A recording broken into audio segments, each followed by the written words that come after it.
Hola, soy Anna. Mi vida ha sido un torbellino, como quitarse una curita, rápido, incómodo y, al final, fácil de olvidar. Si tienes un momento, toma asiento. Tengo una historia que te hará apreciar a tu familia, aunque sea un poco rara.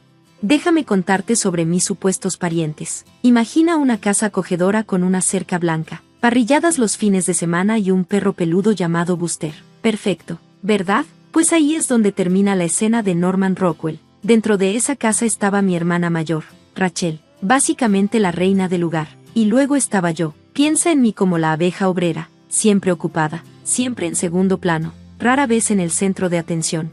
Tengo que darle crédito a Rachel, aunque sabía perfectamente cómo manejar el sistema. Era rubia, con una sonrisa que iluminaba cualquier habitación, y tenía una forma de hablar que hacía que nuestros padres se derritieran. Ella conseguía todo de pequeña: la bicicleta nueva, la última rebanada de pizza y, por supuesto, ese suéter tan acogedor que yo quería para Navidad. Sí, era de Rachel, y cuando ella mostraba esa sonrisa encantadora, todo se acababa. Mamá, papá, ¿puedo, por favor, tener este vestido de graduación?, decía, parpadeando, y caían en su trampa cada vez, y yo recibía las prendas heredadas y las sobras. No era el peor trato del mundo, pero digamos que no era precisamente consentida.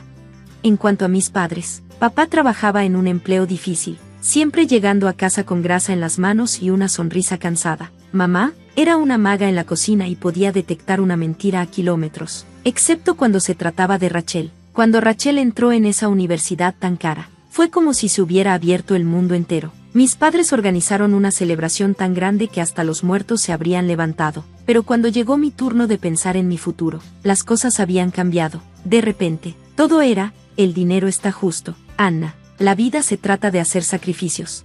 Nunca olvidaré esa conversación. Estábamos sentados en la mesa de la cocina, con una pata tambaleante, y papá se rascaba el cuello, una señal clara de que no quería hablar del tema. Anna, hemos calculado los números, y no pinta bien, dijo. Tienes que ser práctica, agregó mamá, removiendo su café como si necesitara más trabajo. La universidad no es barata. Tal vez sea hora de pensar en un trabajo, ayudar un poco.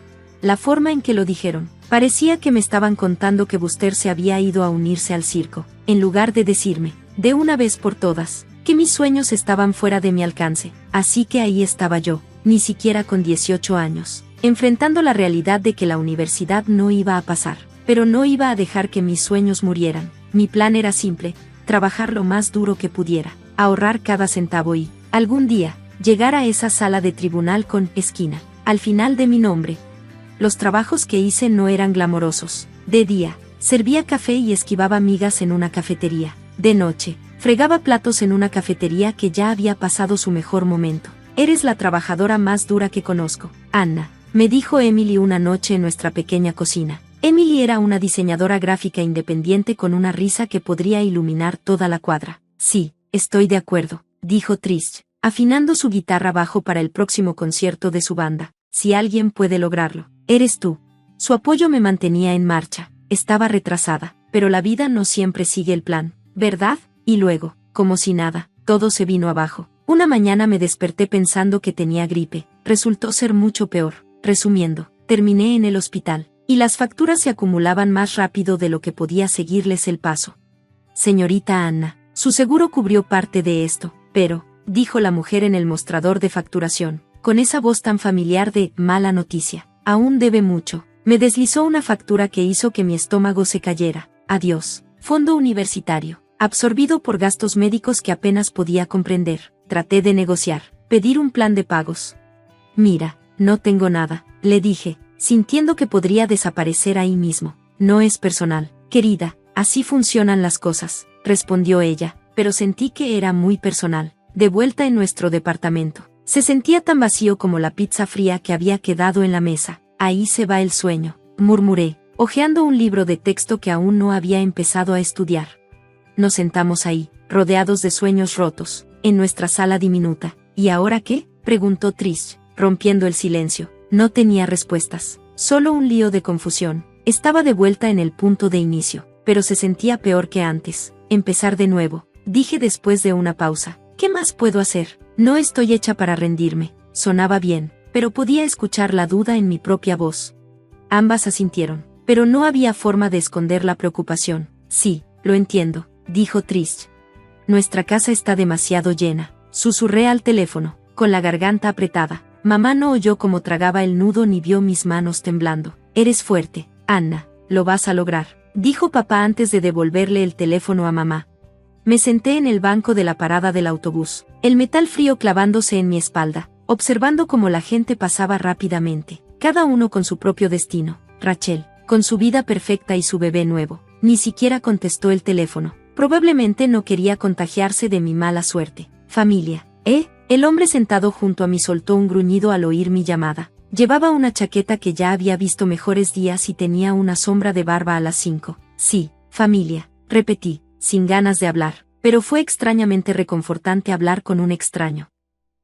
No dejes que te afecte, dijo, arrugando una bolsa de papel en su mano. Tienes lucha en ti. Logré sonreír a medias. ¿Tienes algún consejo para dormir en uno de estos bancos? Bromeé, pero la sonrisa no llegó a mis ojos. Él miró el banco, entrecerrando los ojos como si estuviera decidiendo si era adecuado. Los autobuses corren toda la noche. Viaja de un extremo al otro. Más seguro que un banco, dijo. Sus palabras quedaron en el aire mientras mi teléfono vibraba con una advertencia de batería baja. Genial. Solo otro problema más para agregar a la lista.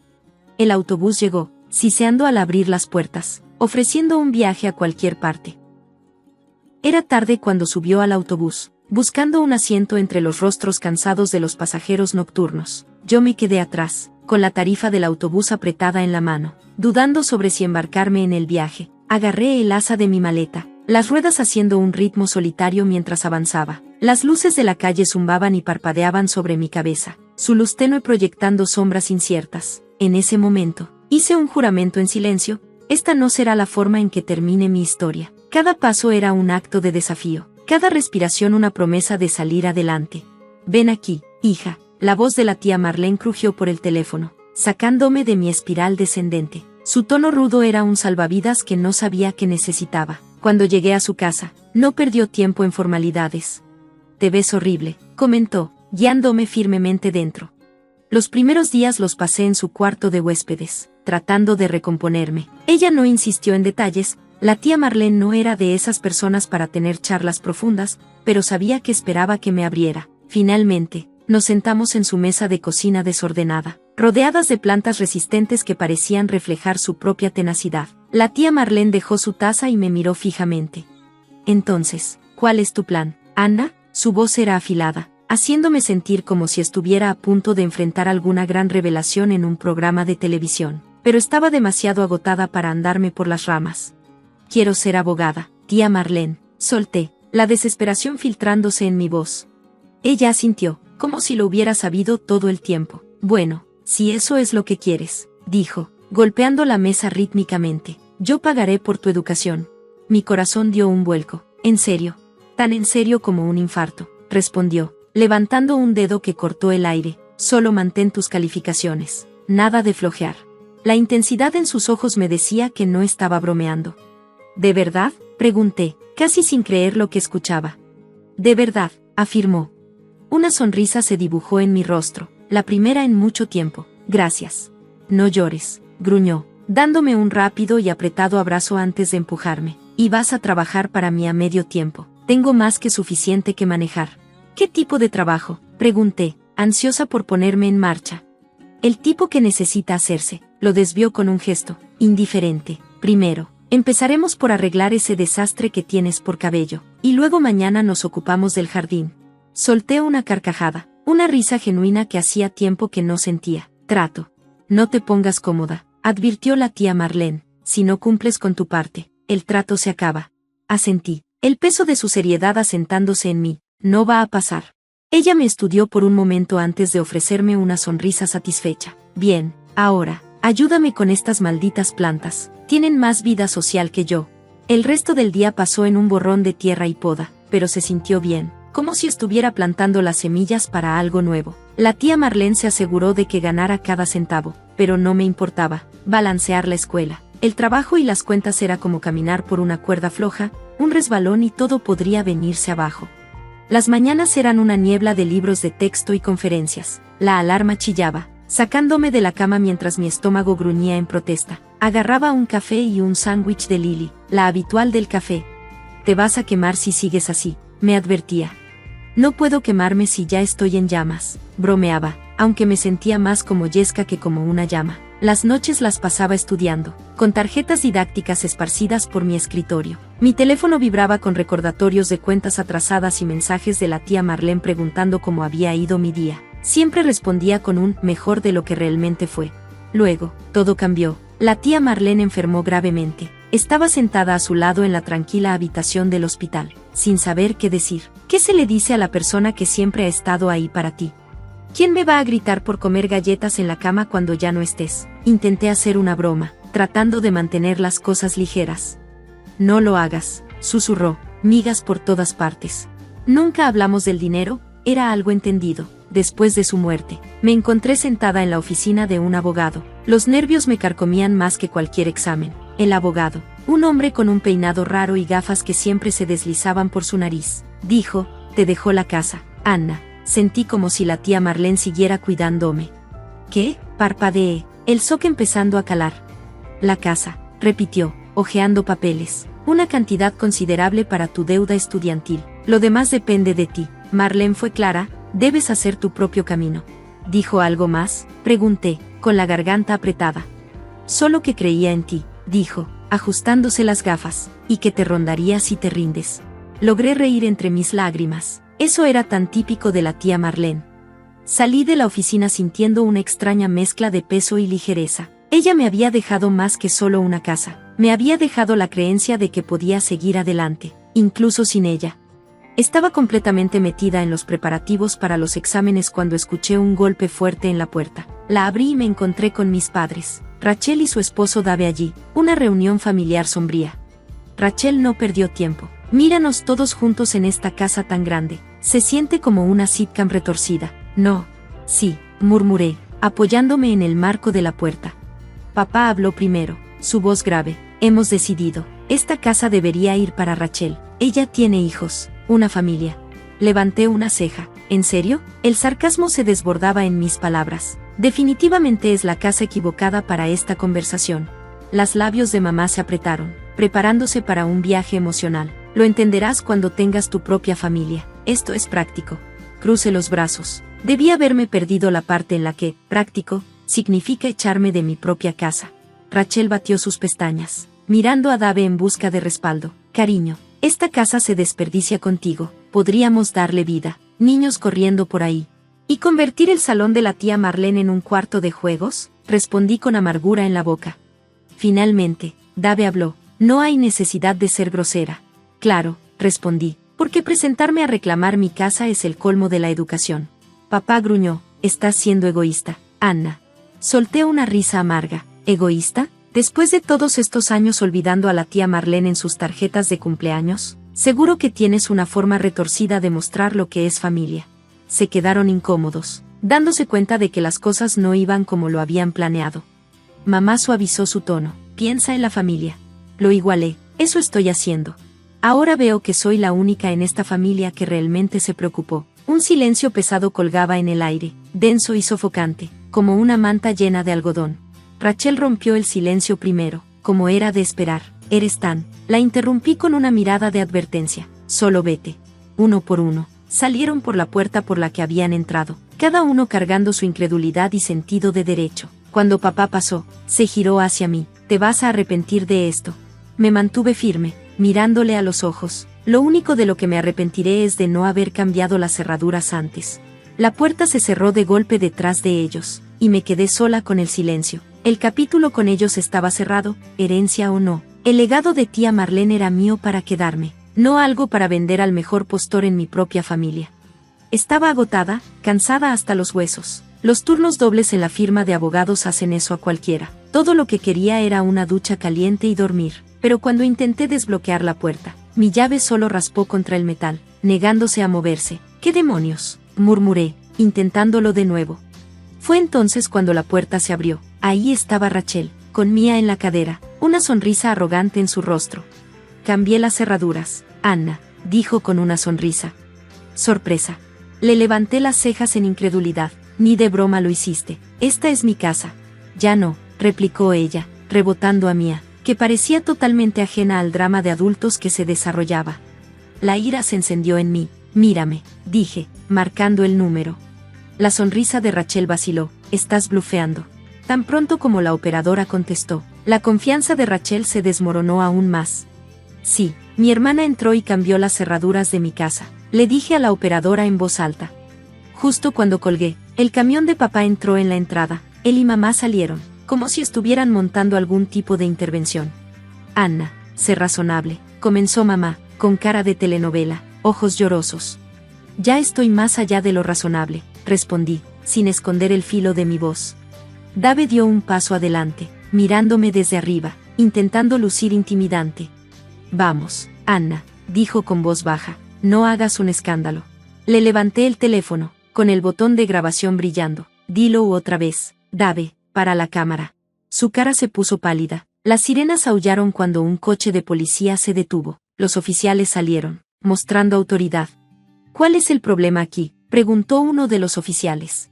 La valentía de la familia se desmoronó como pan duro. La voz de papá se suavizó. Es un malentendido, oficiales, solo un asunto familiar. Tomar mi casa es más que un asunto familiar, dije, con los brazos cruzados. Los oficiales se miraron. Su entrenamiento comenzó a entrar en acción. Está bien, empecemos con las identificaciones, y seguimos de ahí, dijo uno de los oficiales, sacando una libreta. A regañadientes, Rachel le dio a Mía a mamá y hurgó en su bolso. El proceso legal había comenzado. Se hicieron preguntas y se dieron respuestas. Mamá y papá intentaron actuar como si tuvieran la ventaja, pero la escritura de la casa era mía, firmada legalmente en el testamento de tía Marlene. ¿Puede probar que vive aquí, señora?, me preguntó uno de los oficiales. Mejor, respondí, puedo probar que soy la dueña. Estiré la mano para sacar mi maletín del coche. Cuando saqué el testamento de tía Marlene, fue como si un peso se levantara de mí. Los oficiales lo leyeron cuidadosamente, sus cejas subiendo y bajando mientras absorbían el lenguaje legal. Está claro, dijo el oficial, doblando los papeles. Sugiero que le entreguen un juego de llaves a esta señora, o tendremos que acusarlos de allanamiento de morada y desalojo ilegal. Como si le costara, Rachel entregó un juego de llaves. Mamá y papá quedaron en silencio, y Dave, bueno, parecía que deseaba que la tierra lo tragara. Los policías los escoltaron fuera de la propiedad. Mamá me lanzó una mirada como si le hubiera pateado a su perro, pero la ley es la ley, no hay lugar para la sentimentalidad. La puerta se cerró detrás de mí, como la última palabra en una discusión. Me apoyé contra ella, aún con la adrenalina corriendo. Me arrastré a la cocina para una taza de café muy necesaria. Mientras la tetera pitaba, pensaba en cuál sería mi siguiente movimiento.